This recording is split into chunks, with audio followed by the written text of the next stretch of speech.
Good morning and welcome to the Big Buzz Breakfast Club. We are very excited for today. I know that this is a topic that is near and dear to many people's success in business and in the nonprofit space. However, it is not something that everybody likes. So, good morning. I am Melissa Legowski, founder, owner, and CEO of Big Buzz Idea Group. And today we are going to talk about the power of networking, elevating your connections, and amplifying your impact. Just a couple of housekeeping items. The session is being recorded and you will receive a copy post-event. Please be sure, actually, we do not have poll questions today, so I'm sorry I did not edit that, and we will not need to worry about that. But the chat is going to be very active today. I am going to be asking questions and do hope that you will plug things in there and be able to share your thoughts and questions with us. Please do put any questions in the Q&A as we go along. We will have time at the end for those. And then if you, to manage the closed captioning, if you want to adjust those settings, simply click the button at the bottom of your screen. I know that we have many familiar friends on the call today, but for those of you who are not familiar with Big Buzz Idea Group, just a little bit about us is that we know that many nonprofit executives lack the time, staff, skills, and the funding they need to really succeed.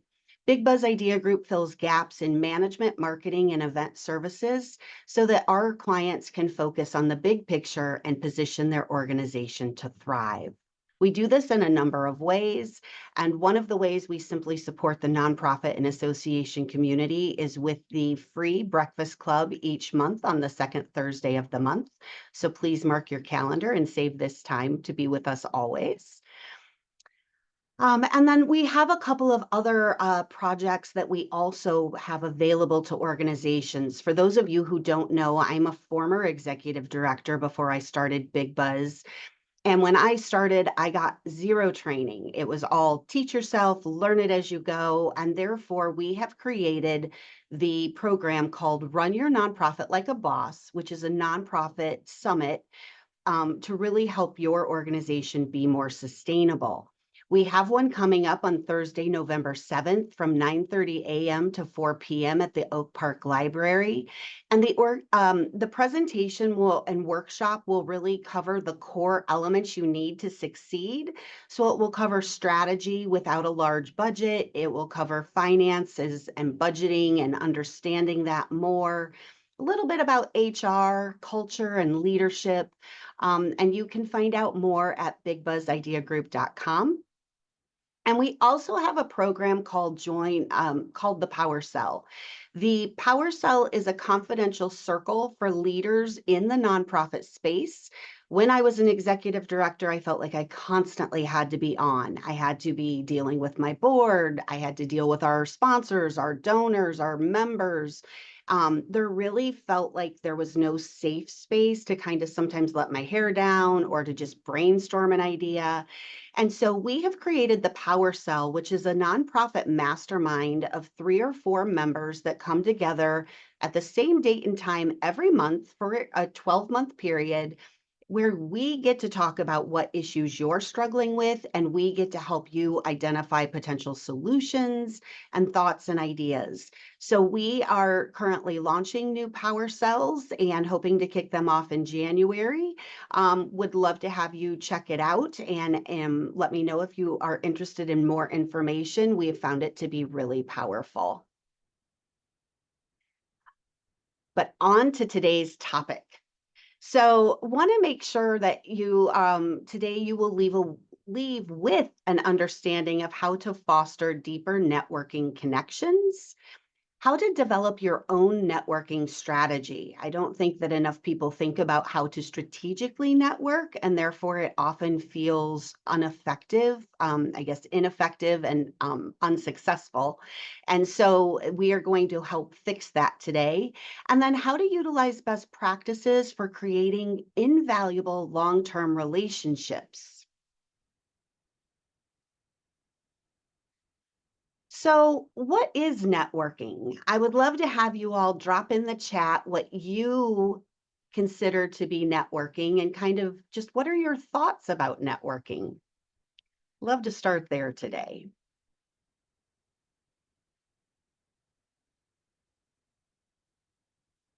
Give you just a couple of minutes.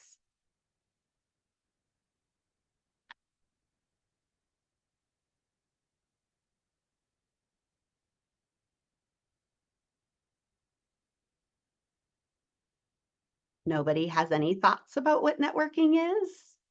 My nightmare. I love that. Making connections with people, connecting with others, meeting new people and learning what they do, expanding your resources and finding ways to help others, introducing yourself and your talents, finding common ground, and connecting with others on a shared topic. Yeah, superficial feeling at times that, and sometimes, when I started, it really felt like a game of collecting business cards to me. Nobody had talked about the value of networking. Nobody had really talked about how to leverage networking for success. So all I knew was that I was going to all of these events, and I felt like I was leaving with a bunch of business cards, and it felt hollow and empty. And I met more people in a couple of categories that shall remain nameless than I could possibly ever, work with in a lifetime. And so that's when I really started to kind of think a little bit more intentionally about how to make networking more meaningful. So I love Merriam-Webster's definition that networking is the exchange of information or services among individuals, groups, or institutions, the cultivation of productive relationships for employment or business. And so it can mean a lot of different things to all of us, which I think is part of the strategy in thinking about what is your goal when you are networking? What are you trying to accomplish? I know that for me, I was always looking for donors. I was always looking for sponsors. I was always hoping that we would attract new members in the organization I was leading. But then I really started to also kind of take a different approach to it and started to look at it a little differently in the fact that, I wanted to deepen those relationships. And that was more than just meeting them at a single event and really being able to have as meaningful of an interaction as we were all hoping for. So then I started to think a little bit more about networking. And it's painful for a lot of people. Many people are a little bit more introverted. I used to be a lot more extroverted when I was younger, and the older I get, the more I feel like I'm on the borderline of introverted and extroverted. And so walking into a room and not knowing people can feel very intimidating and uncomfortable. But there is a lot of power in this tool. And I think it is one of the ways to really be able to have the most success in whatever it is that you do. You can grow your connections, and in growing your connections, you really are expanding the ability for people to know about you, um, and be able to help you, which is important.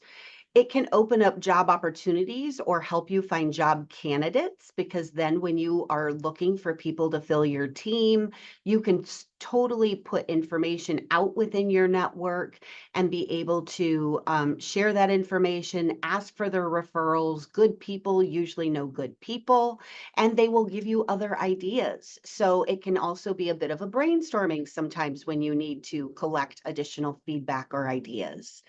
It can increase your knowledge. I love meeting experts and mentors and finding people who are sometimes, a level ahead of me, maybe multiple levels ahead of me, being able to connect with them and just share, ask them questions and share that information about their career, their process, their organization. It helps open up new ideas and creativity in me and in other people. So that is also a great opportunity to come out of networking.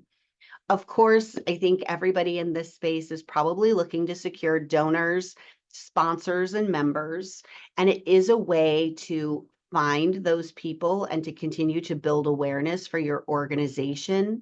But there's also the personal networking. I feel like there's personal branding, there's organizational branding. And so today you might also be thinking about both sides of that coin as we go through this discussion. It can also help build your leadership funnel. I think that lots of times you might meet, potential members, you might meet potential donors or potential team members.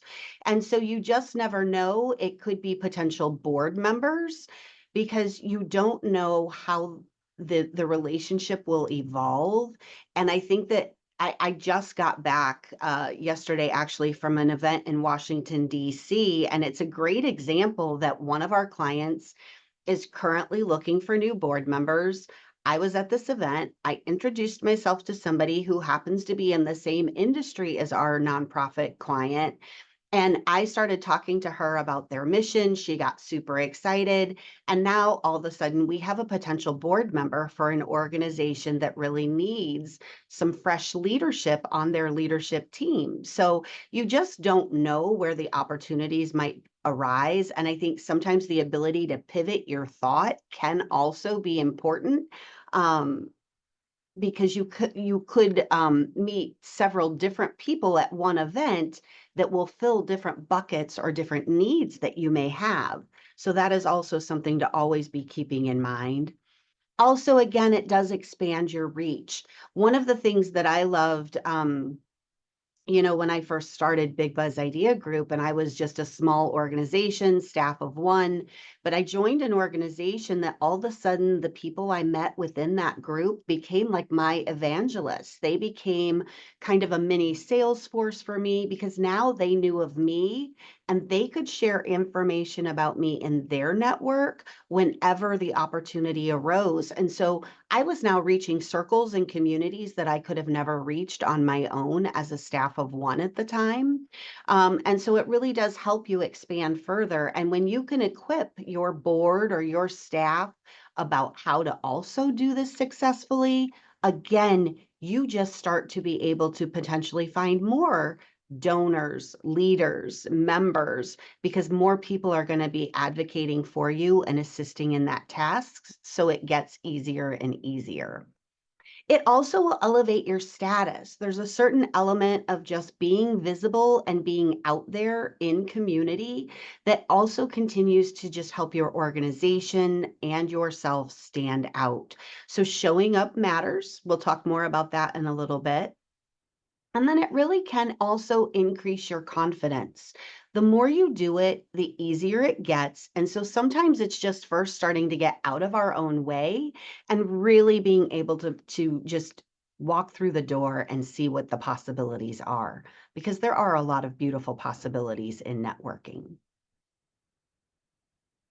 When I originally started, I thought that networking was really just about sales. That's how it felt, right? I would go to events and people would be pushing their business cards on me. And so I left at the end of the night with a pocket full of business cards. But, again, right? There was no real connection. It didn't really feel genuine or authentic. Sometimes it even felt sleazy, like they only talked about themselves. And so really, networking is about relationship building. And when you are meeting people, something that I just wish somebody had told me in the beginning is that it's quality, not quantity. That it's okay that not every contact is going to be a good one. You can, of course, be polite, you can be cordial, you can absolutely, be kind as you're meeting somebody. But it's okay also if maybe you don't follow up with every single person you meet. Not every single person you meet is going to maybe go on your tracking list for your contacts, because you might not see as much potential in the relationship. And or for me, the organization that I was the executive director for was a membership-based organization. It was a small chamber of commerce. And in that space, the other thing that was difficult is like sometimes I might go to an event and I might meet 50 designers. I exaggerate a little bit, but you get the gist. And the reality was that I needed to use one of our member designers. And so sometimes those designers I was meeting were not really going to be the best opportunity for us. And so sometimes, if they were just looking for sales, which sometimes when you're networking, that's what people are thinking about. At that same event in Washington, D.C., I was talking about an organization with a woman who said she wanted a little bit more support in her business. And the more we talked about it, the more she clearly only wanted to find sales. She was looking for people who would buy from her and would absolutely become clients. And that's all she wanted. And I told her, the more we talked, I was like, I'm sorry, but I was wrong. This organization's not going to be for you because it's not about sales. It's about relationships and support. So when you can kind of sometimes even have those conversations on the front end, you can start vetting the contacts that you're meeting so that you can really decide where you want to go deeper with those relationships, because time is your most valuable resource and it's incredibly limited. So you can't just go out and do follow-up meetings with everybody that you meet. There will never be enough time for that. So really, and I felt bad. I felt like I might hurt someone's feelings or I might upset somebody. But when you're just honest, at the same time, you're also not wasting their time if there's not a potential connection. So it's okay to start to vet some of those relationships and think about that. And as you are thinking about the relationships that you want to build, what would be most valuable to you in this moment in time, I really do encourage you to set those goals for your networking. Everything that we do at Big Buzz, we encourage people to have goals and set a timeline and to kind of really think about what that strategy to reach those goals is going to be. Networking is no different because you want to think about where are the people that you want to meet. If you are looking for other members? Are you going where there are businesses that could be like when I was at the chamber, right? Am I going to events where my local members would be that might join? If I'm looking for board members, am I going to events where I might find those people? I think you have to really think about if there's a type of person that you have identified as successful with your organization. I think, for example, every board needs some salespeople. I think that not everybody's comfortable with it, but most of you need sponsorship, you need donors. And so you need people who are comfortable in the sales space and not afraid to ask. So, like, where might some of those types of people be? So it's just important to think about who you're trying to meet. Are they organizations? Are they individuals? Do they have associations? Do they have some kind of group in your community that, is there like a strategic partner in your community? Sometimes, again, just using the chamber as an example, we have a lot of chamber clients and they may have their members, but then they may also have like the community events that draw larger, more businesses from a larger area that might not be members. So that might be someplace that they want to show up to meet those additional members. It might be at the alderman's annual event. It might be at the neighborhood association because maybe that's a space that they're going to meet more business owners in the neighborhood. So being aware of other groups and where people that you're looking for might hang out helps you tremendously in being more successful in how you are spending your networking time. So, secret number one, show up. I know that, again, showing up can be uncomfortable. Networking can be intimidating. And lots of times people who are not comfortable with networking, they may go to an event, but then they may lurk in the shadows. They may stay by the food table. They may hang near a wall. It is really important that when you show up, you go in knowing that it's a short-term event. You're going to go in, I like to play a game a little bit with myself and kind of say like, am I going to meet 3 people? Am I going to try to leave with 4 meaningful contacts? And so then that way that helps me also to kind of keep moving through meeting people. But I love this quote about Brene Brown around showing up too. Courage starts with showing up and letting ourselves be seen. And so if we show up, but we stay on the fringe of the event, it's going to be much harder to meet people or to make any meaningful relationships. And that time will have been wasted time. So if you have a lot of time to burn, that's okay. But most of us don't. You may have, a goal of one networking event a month, and at each event, you want to be able to meet 3 new contacts. That will help you continue to grow your network in a manageable space. For some of you, it might be every other month, but really continuing to be able to show up matters. And the more you do show up, the more you will start to know some people in the room. If you go to the same organization and you try to deepen your relationship, you start to organically just know more people. They'll help introduce you to other people, and it gets easier and easier. So, other thoughts around showing up and being successful is that you really do want to be prepared. Um, I'm very this event in Washington, D.C. I did not plan this right. This session has been on the books for a month now. And ironically, I just having come back, I've watched a lot of business owners, top business owners in the country, be at this event. And they were asked in a room, about 20 of them, to give an elevator pitch. And some of them went on. A good elevator pitch is 30 seconds. It's an elevator ride that can be short, succinct, and tell people what you do. So you should always be ready with that statement, that draw, and making sure that it's clear and concise. There were people in that room that went on and on. They tripped over their words. They got done speaking. It was very unclear what they did. They were not prepared for an elevator pitch. And you just never know when opportunity is going to present itself. So it is really important to have your elevator pitch ready.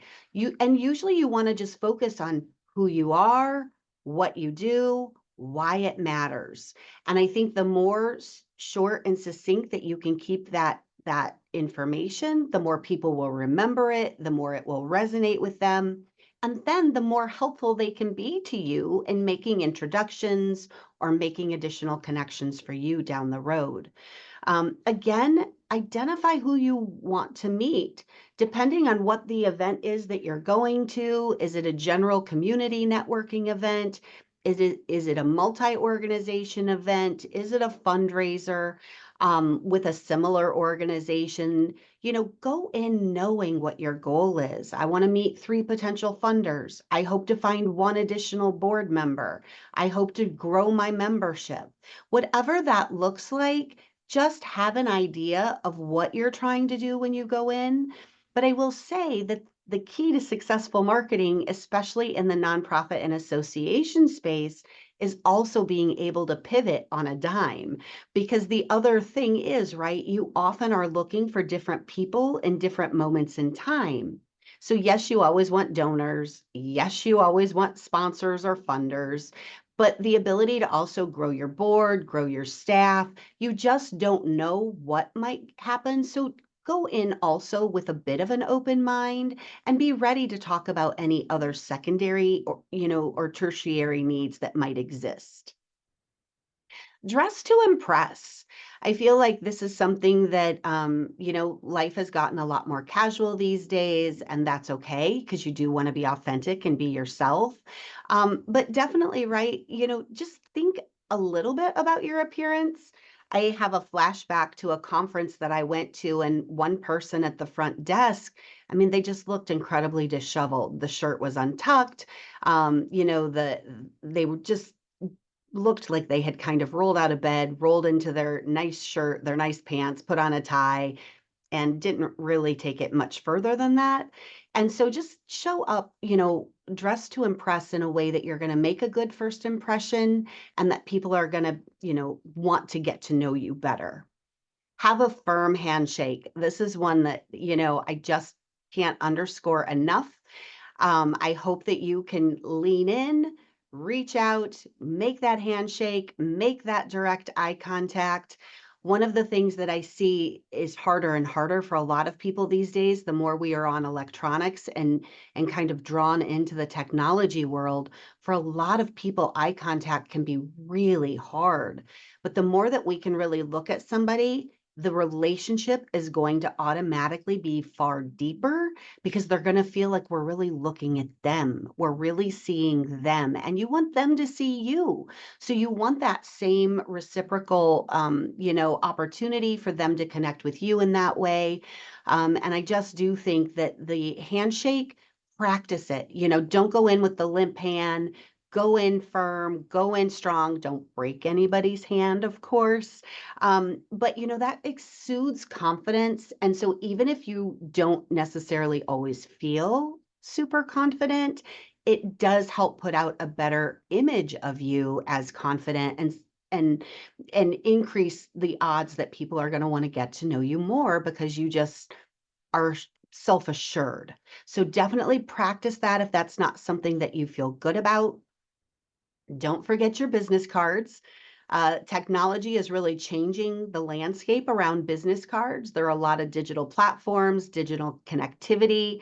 LinkedIn, you can do automatic taps these days and connect with people. Apple Transfers can put contacts right into your phone without, much effort at all. And then there's other apps as well that a lot of people are using with QR codes and being able to transfer that information.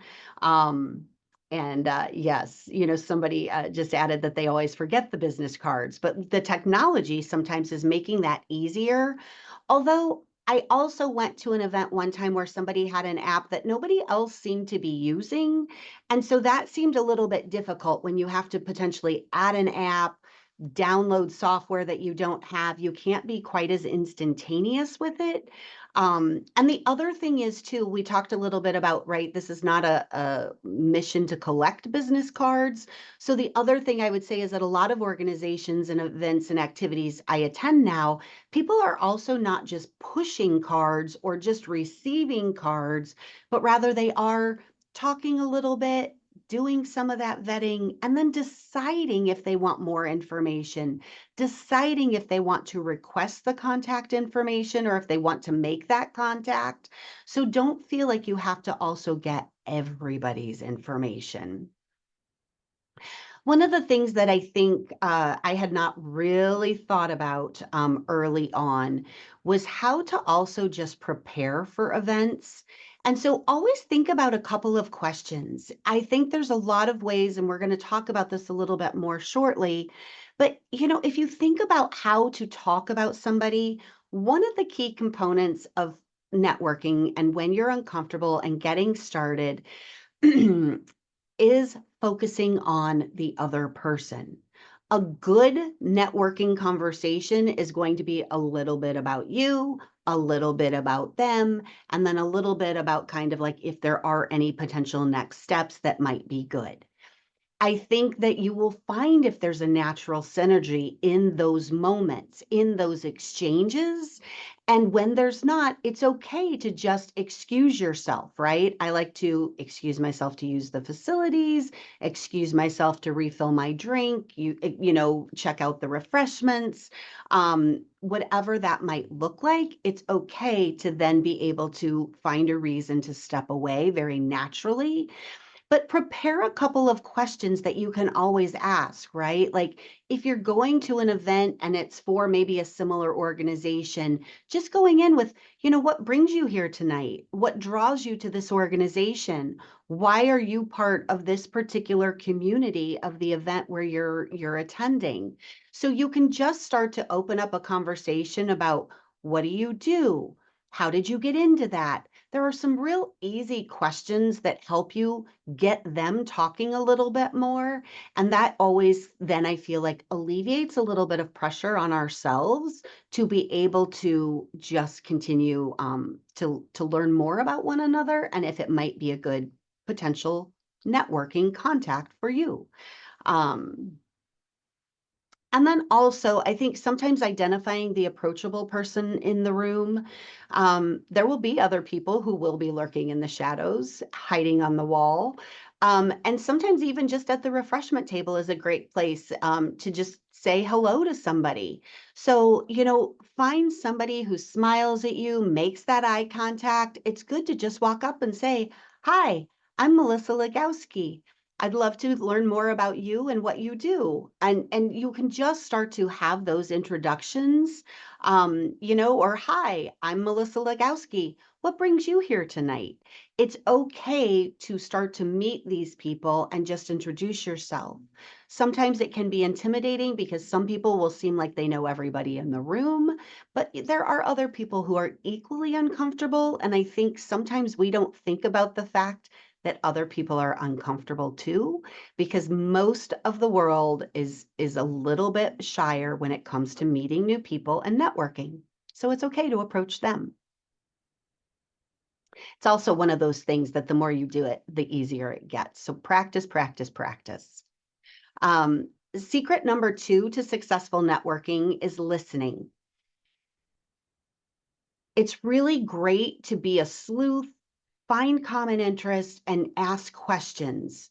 You want to relax and be conversational, and then it starts to feel more natural and it feels less, again, when I would show up and it would feel slimy or icky because it just felt like I didn't know what I was doing at these events. It didn't seem like I knew why I was there. And so it just felt so off. But when you really are genuinely trying to listen to somebody else, understand more about somebody else, it's amazing how the magic just starts to kind of unfold and the conversation gets far easier. I love this quote from Bob Berg, and Bob is the author of The Go Giver. Not sure how many people may have already read The Go Giver, and if you haven't, I highly encourage it. But the single greatest people skill is a highly developed and authentic interest in the other person. And so there's a lot of reasons why listening matters. And I love listening because it helps me understand more about other people. It helps me understand why they're doing what they're doing. It helps me understand who they are as people, what matters to them, what they're really looking for. And so, again, when you want to go into having a conversation with somebody, relax, right? We go in tense, take a deep breath, dive on in. The beauty is you don't have to stay in any conversation that doesn't feel good or feel right. I remember one time more than one time, but the one time that sticks out is I had a meeting with somebody and they spent the entire time talking about them. There was never a moment in time where they asked at all about me, my organization, why I was there, what I was doing, or what kind of contacts I was looking for. And so again, right, that became a conversation that was very one-sided. And a relationship is reciprocal. It is two-sided. And so I simply excused myself, and that is a person that I did not follow up with again. And so I think it's really important to know that give yourself permission to be able to excuse yourself or to walk away if something doesn't feel right. And when you relax and you take a deep breath and you dive in and you really are listening and conversing in a meaningful way, it's going to feel very natural and it's not going to feel hard. It's going to become easy. So you want to be conversational. Again, ask them questions. We're here in Chicago. So what brought you to Chicago? Are you from Chicago originally? Why did you come to this event? Are you from this neighborhood? Are you in the area? What other parts of the city have you lived in? Are you are you from the suburbs? Like there's just conversations and questions that just help keep the information going. And then I think that one of the keys in all of that, I said earlier, right, to be like a sleuth. It used to be a little bit easier when you would go and you would sit in somebody's office and you could look around and find things, right? They might have pictures. I'm not sure if you can see my wall, but I have pictures of my family on the wall behind me. So if somebody was sitting here, they could say, oh, tell me more about your children. What ages are your children? And maybe you also have children, and maybe then you can connect on, fatherhood or motherhood, and that might start to be a common bond.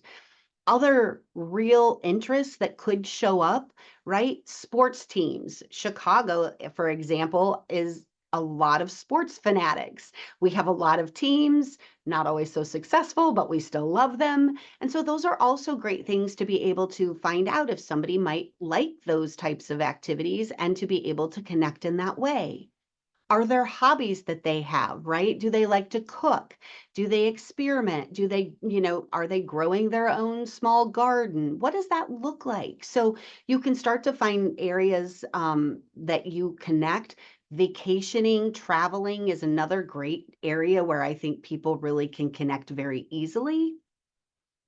And so, definitely, I think just being able to do that becomes really important. Secret number 3 is to follow up. Pulling a good network together takes effort, sincerity, and time. You can't just go to the event, meet someone, walk away, and think the work is done. Hopefully, you've started to have a good conversation. Hopefully, you've maybe left with 2 or 3 meaningful contacts. But what comes next? You want to follow up. These days, again, follow up has changed. It looks a little bit different. But one of the things, right? Connect with them on LinkedIn. That is a really easy way to start to build your connectivity, build your network. One of the presentations I recently saw highlighted that you can never have too many contacts on LinkedIn.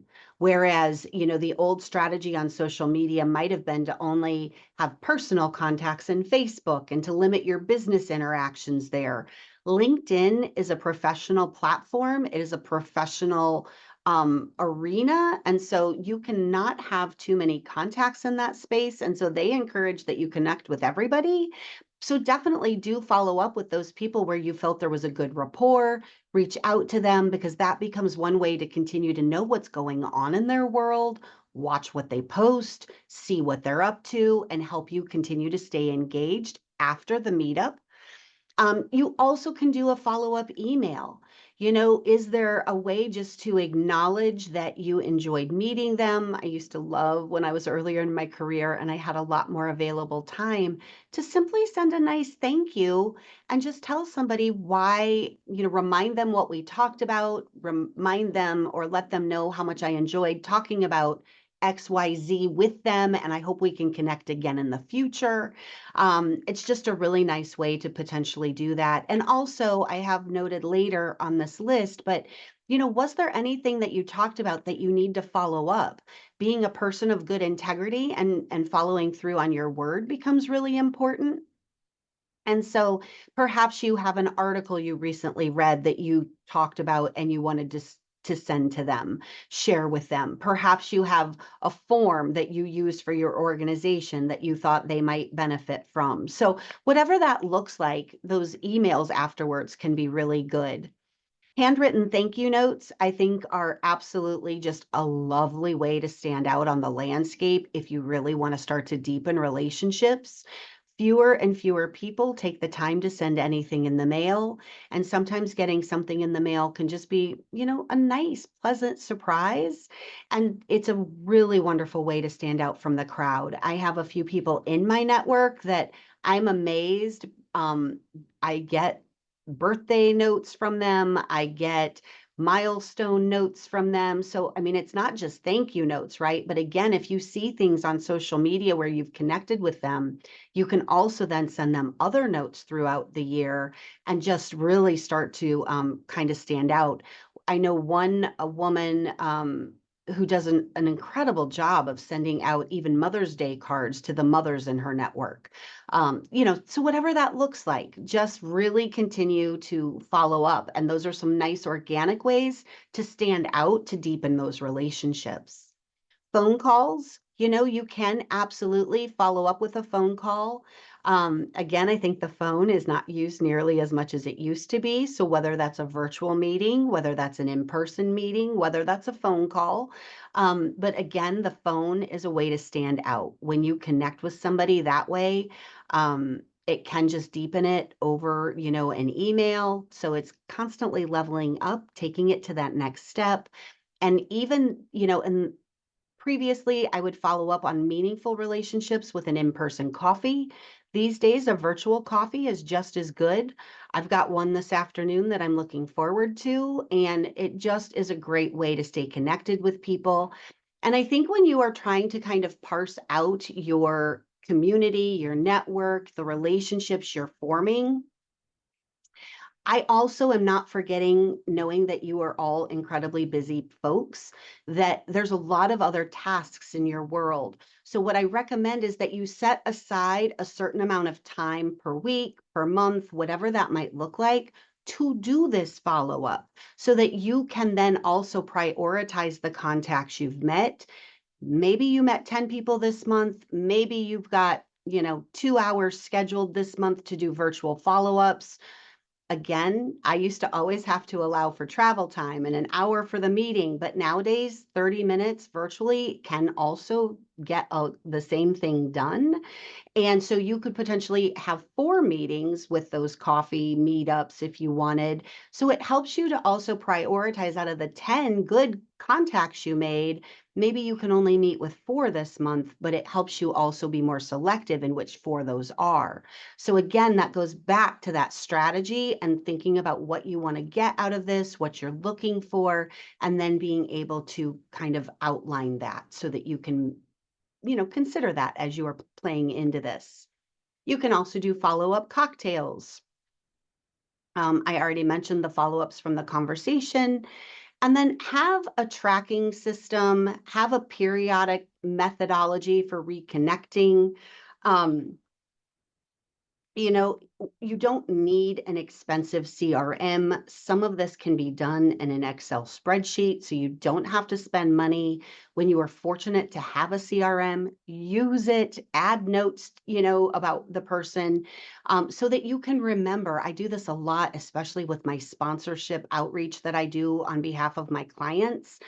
I want to remember details about the people I meet.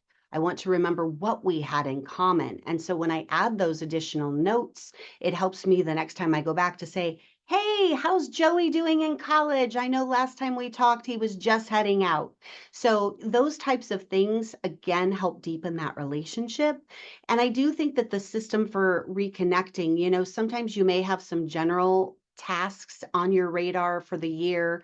Maybe you want to send out a Thanksgiving email or a happy holidays email message. So maybe there's a couple of contacts where you just kind of stay on your contacts radar. Then maybe, once or twice a year, you do want to send out a card. Maybe once or twice a year, you do want to meet with that person.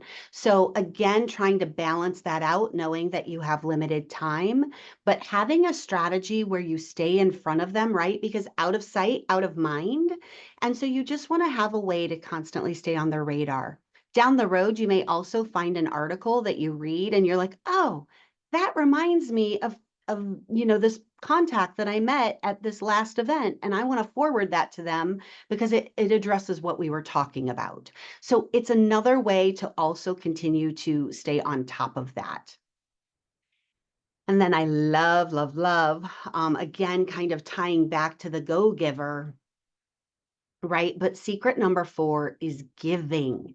So oftentimes when I went into networking, I thought I was there to find what was in it for me. That felt not right to me, that did not feel authentic. I like helping people. I really like being able to make connections. I really like being able to help good people meet good people. And so giving and connecting is a beautiful way to make a difference in your community of networked people.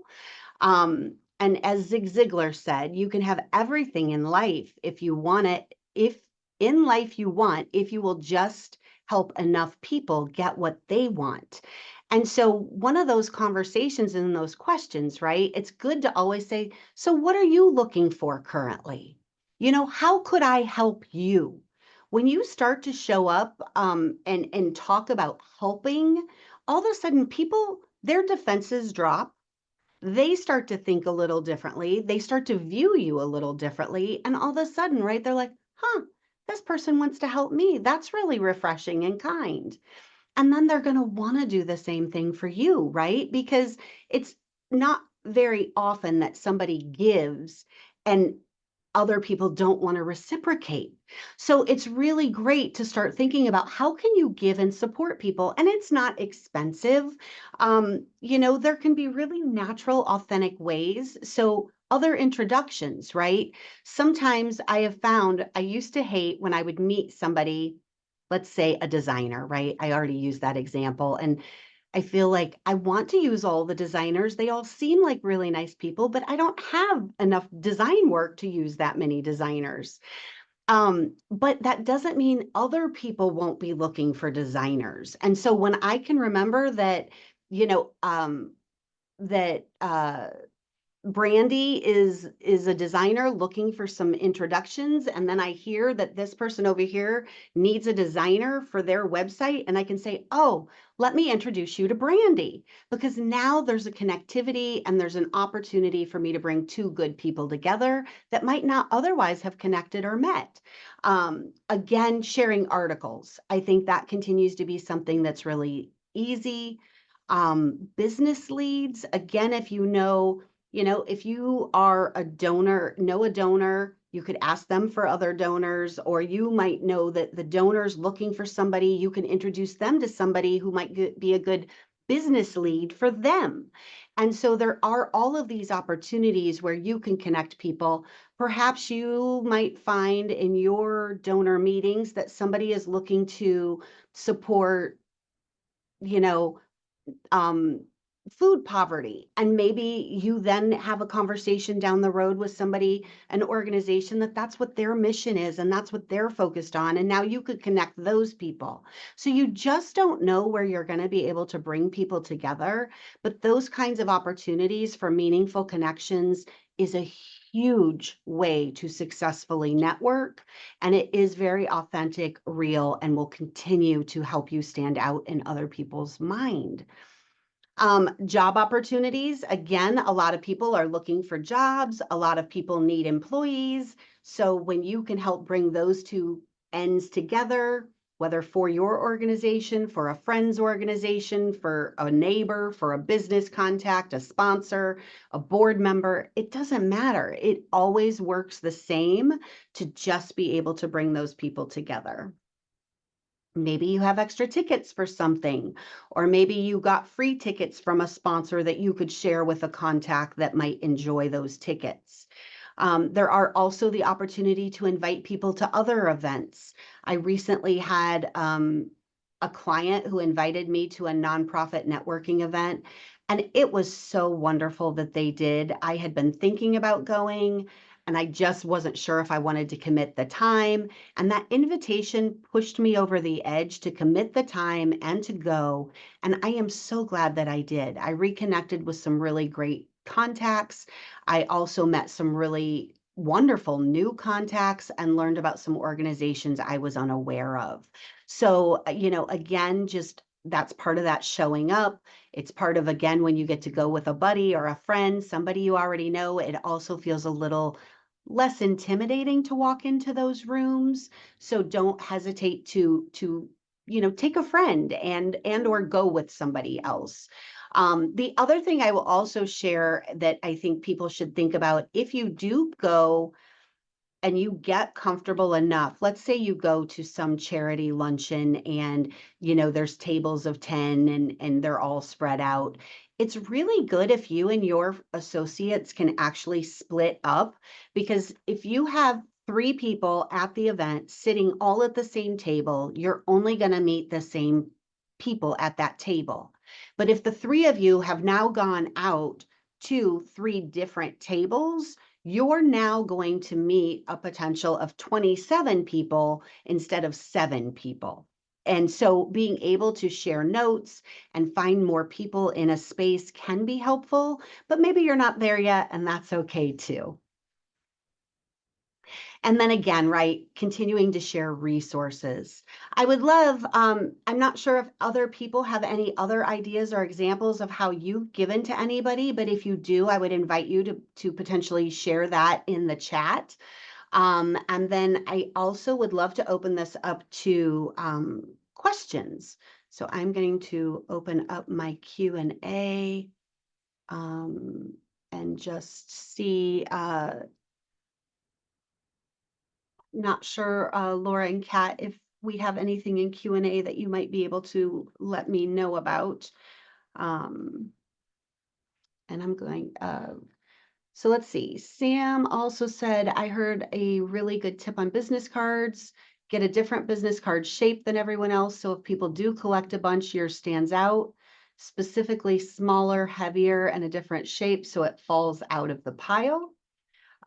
Craig shared, be comfortable and ask a couple of questions. Watch the room to find someone who meets a lot of people. Oftentimes realtors, insurers, and or bankers can also be really good people that are good connectors because they are often going, I bet you 75% of their time and energy is spent on networking. So they are amazing connectors. And that is part of that giving. Being a successful connector will just, again, it makes such a huge difference. And then they will also continue to introduce you to other people. That is absolutely right. So team, any questions in the Q&A? No questions in the Q&A right now. All right, great.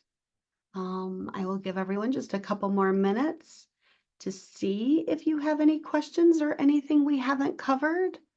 I would invite people to share if you have other tips.